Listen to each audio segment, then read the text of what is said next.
No. I don't know. রাশিয়ার কাছ থেকে তেল কেনার কারণে ভারত সহ বেশ কিছু দেশের উপর 500% পর্যন্ত আমদানি শুল্ক আরোপ করার একটি বিলে সম্মতি দিয়েছেন যুক্তরাষ্ট্রের প্রেসিডেন্ট ডোনাল্ড ট্রাম্প।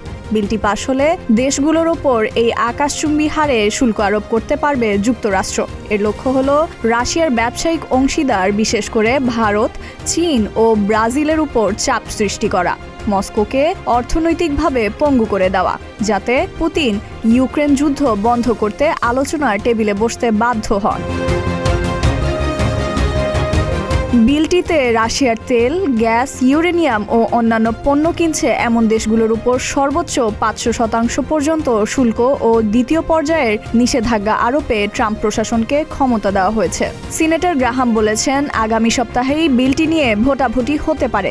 তিনি মনে করেন, ইউক্রেন যখন শান্তির জন্য ছাড় দিচ্ছে, তখন পুতিনকে দমাতে এই বিল সঠিক সময়েই আনা হয়েছে। ফাইজা মেহেরিন অরিন, প্রতিদিনের বাংলাদেশ।